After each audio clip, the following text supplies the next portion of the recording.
네, 오늘 읽은 사사기 8장은 기드온의 미디안에 대한 승리를 기록을 하고 있습니다. 특별히 이제 사사기 1절부터 22절까지에는 이 미디안 전쟁의 막바지였던 그 미디안의 왕 세바와 살문나의 승리를 기록을 이제 하고 있습니다. 그리고 이제 또 사사기 8장은 이렇게 미디안 전투의 승리 이후에 발생하는 하나의 사건들에 대하여 이제 기록을 하고 있습니다. 그 중에 하나가 이 숫곳과 브누엘 사람들에 대한 이야기입니다. 우리가 오늘은 읽지는 않았지만 여러분들이 집에 가서 읽어보시면 이 미디안의 싸움 가운데서 나타났던 한 가지 사건이 바로 이제 숫곳과 브누엘 사람들입니다. 기드온이 이제 미디안 군대를 추격하고 있었는데 숫곳과 이 브누엘이라고 하는 지역에 이르게 됩니다. 그 사람 숫곳과 브누엘 사람들하고 이 기드온 군대가 싸울 이유는 없었습니다. 그냥 이렇게 지나가고 이제 미디안 군대를 추격하는 과정이었습니다. 그런데 이 기드온 군대가 숫곳과 브누엘 사람들에게 뭐라고 하냐면 먹을 것을 요청을 하게 됩니다. 그런데 이들이 그것을 이런지하에 거절하게 됩니다. 그래서 이제 그 지역을 이제 지나가게 되었죠. 그냥 지나칩니다. 그런데 이제 그 후에 기드온이 이 미디안과의 전쟁을 승리로 이끈 후 다시 와서 이 숫곳과 브누엘 사람들의 성을 허물고 그에게 보복한 사건이 기록되어 있습니다. 사실은 이 숫곳과 브누엘 사람의 전멸은 원래 계획된 것은 아니었습니다. 그런데 이제 느닷없이 이 사건이 발생하게 되었죠. 이 숫곳과 브누엘 사람들은 기드온 군대를 괴롭혔던 사람도 아닙니다. 뭐 미디안처럼 늘 침략하고 뭐 이렇게 서로 앙숙처럼 지내던 지역의 사람들도 아니었습니다. 그런데 왜 이런 일이 발생했을까?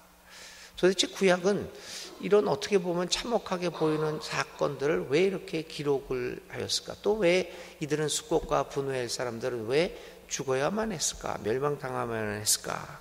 이런 것들을 생각하지 않을 수 없습니다.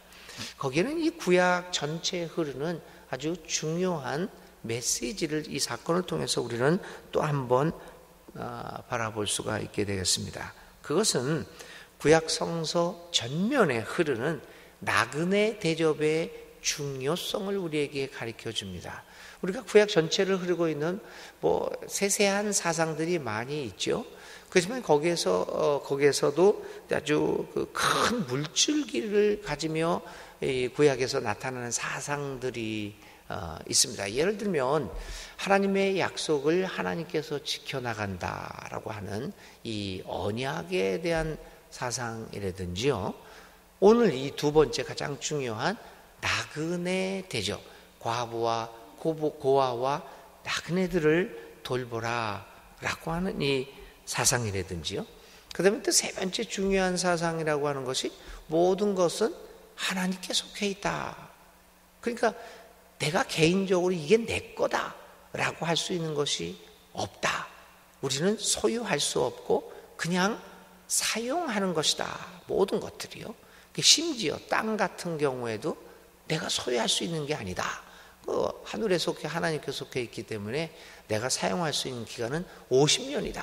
그게 희년 법칙들이죠. 뭐 이런 몇 가지 중요한 사상들이 있습니다. 그 외에도요.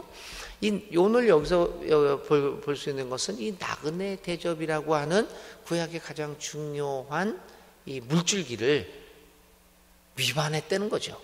나그네 대접의 중요성을 소홀히 했습니다. 숫곳과 브누엘 사람들은 지나가는 미디안 군대 그 나그네 대접하기를 거부함으로써 결국은 자신들의 멸망을 초래하게 되었다는 것입니다. 이러한 나그네 구약 성서의 중요한 동기 중에 하나인 나그네 대접에서 우리 두 가지 상반된 그 장면들을 우리는 보죠.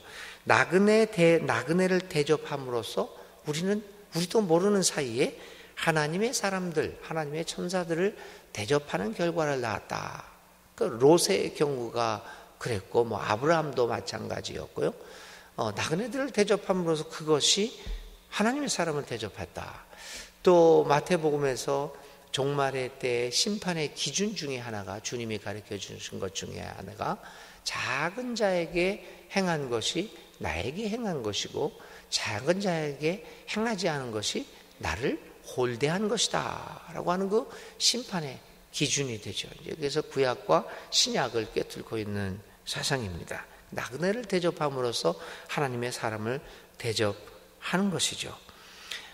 오늘 숫곳과 분우엘 사람들이 망한 것은 이웃 사람들에 대하여 무관심하고 오직 내 자신의 삶에만 몰두하였다라고 하는 겁니다. 소돔과 고모라 성 사람들의 멸망의 원인이 어디에 있었습니까? 바로 나그네 소홀의 원인이 있었습니다. 그들은 하나님의 사람들이 이 소돔과 고모라 성을 찾아갔을 때 그들은 이 사람들을 상관하려고 했습니다. 그 사람들을 홀대하려고, 잡아 죽이려고 롯의 집에까지 찾아왔습니다. 결국은 이 나그네 대접의 소홀이 이들의 멸망을 가지고 왔던 것이죠. 이웃의 행복을 생각하지 않고 오직 나만의 행복을 생각하는 것은 결코 진정한 행복이 아니라 결국에는 나의 불행으로 연결되어지고 있음을 우리는 보아야 할 것입니다.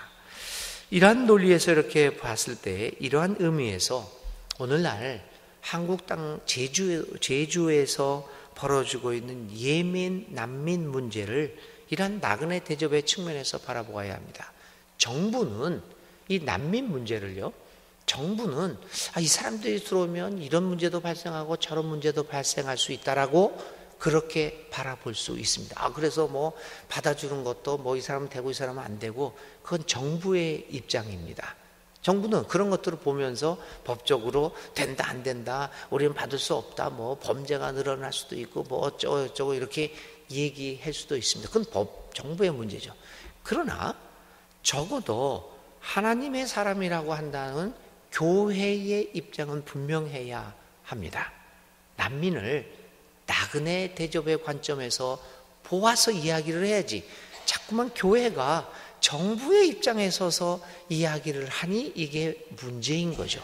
종교인은 종교인답게 입장을 내놔야 합니다. 그런 사회의 의견들이 종합해서 정부가 어떻게 이야기를 하겠죠.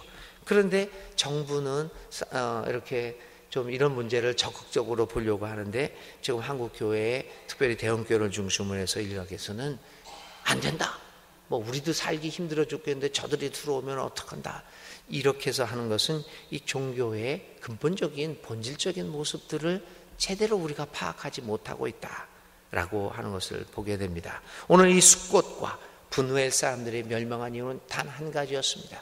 그들이 도덕적으로 뭐가 잘못되고 그런 것이 아니라 지나가는 나그네였던 사람들의 대접을 소홀히 했다는 데에 결국은 자신의 불행을 자초하게 되었다. 이 사실을 오늘 말씀을 통해서도 우리가 다시 한번 살펴보게 됩니다. 자, 22절부터의 말씀은 두 가지 사건이 있습니다. 하나는 전쟁이 끝난 후 사람들이 영웅 기드온을 찾아와서 기드온 보고 우리를 다스려달라, 왕이 되게 해달라, 왕이 되어달라, 이렇게 얘기합니다. 이것은 굉장히 커다란 유혹입니다. 그것은 지금까지 하나님이 직접 다스리던 이스라엘 사회가 이제 하나님이 뒤로 물러나고 인간의 제도가 하나님을 대치하려고 하는 시도였죠. 그런데 기드온은 이러한 유혹 앞에서 단호한 모습을 보입니다. 23절입니다. 나는 여러분을 다스리지 않겠습니다. 나의 아들도 여러분을 다스리지 않을 것입니다. 오직 주님께서 여러분을 다스릴 것입니다. 기드온의 태도는 하나님의 백성의 다스림, 그 역사의 섭리자가 누군가라고 하는 것을 분명하게 밝히고 있습니다. 왕의 자리는 오직 여호와 하나님만이 차지할 수 있다라고 얘기합니다. 오직 하나님만이 다스림을 할 수 있다라고 하는 생각을 분명히 하고 있습니다. 오늘 우리들도 이 기드온의 이 말을 우리는 기억해야 됩니다. 나는 여러분을 다스리지 않겠습니다. 오직 주님께서 여러분을 다스릴 것입니다. 온전히 하나님의 통치에 우리의 삶을 맡기는 오늘 하루가 될 수 있기를 간절히 기도합니다. 자, 이러한 기드온이 죽습니다. 오늘의 말씀은 기드온의 죽음을 기록하면서 성서가 남기고 있는 작은 글귀 하나에 우리의 관심을 기울이게 만듭니다. 35절입니다. 기드온이 이스라엘에게 선을 베풀었지만 아무도 그 가족에게 은혜를 갚지 않았다. 35절입니다. 기도는 잘한 것만 있는 것은 아닙니다. 오늘 우리가 언급하지는 않았지만 기도는 말년에 에봇 신상을 만드는 그러한 실수를 저지르게 됩니다. 오늘 읽은 말씀에도 이제 읽지는 않았지만 오늘 이 본문에 수록이 되어 있습니다. 그가 말년에 어떤 유혹에 빠져서 에봇이 원래 의복에 다는 것이었는데 여기서는 이제 신상을 얘기합니다. 그 상을 하나 만들고 그것을 숭배하는 그러한 아주 큰 잘못을 저질렀습니다. 그럼에도 불구하고 기드온이라고 하는 인물은 이 미디안 전투에서 혁혁한 공을 세우면서 이스라엘 민족에게 아주 족적을 남긴 사람들의 하나였습니다. 에봇을 만드는 실수를 한 그였지만 기드온으로 인하여 이스라엘은 구원을 받았습니다. 그럼에도 불구하고 이스라엘 사람들은 아무도 그 가족에게 은혜를 갚지 않았습니다. 근데 이 하나님 오늘의 말씀은요, 이렇게 기드온 가족에게 은혜를 갚지 못했던과 연결해서 34절에는 이들이 하나님을 기억하지 아니하였다라고 하는, 하나님을 기억하지 못한 사건과 기드온에 대한 은혜를 기억하지 못한 사건을 이렇게 평행적으로 기록을 하고 있습니다. 사람에게 은혜를 갚지 못할 생각을 하지 못한 이스라엘 사람들, 그 많은 은혜를 베풀어주는 보이지 않는 하나님에게 어찌 은혜를 갚을 수 있겠습니까? 보이는 사람의 은혜를 기억하지 못하는 사람들이 어떻게 보이지 않는 신의 하나님의 은혜를 기억하고 살겠습니까? 오늘 이 34절과 35절은 아주 기가 막힌 메시지를 우리에게 보여주고 있습니다. 작은 이에게 베푼 사랑이 하나님에게 베푼 것이고, 작은 이에게 베풀지 않은 사랑이 하나님께 베풀지 않은 것임을 성서는 가르쳐 주고자 하는 것이 아닐까요? 사람의 은혜를 잊어버리는 우리들, 하나님의 은혜도 잊어버리고 살아갑니다. 하나님의 은혜를 쉽게 잊어버리는 우리들, 사람의 은혜도 쉽게 잊어버리고 살아갑니다.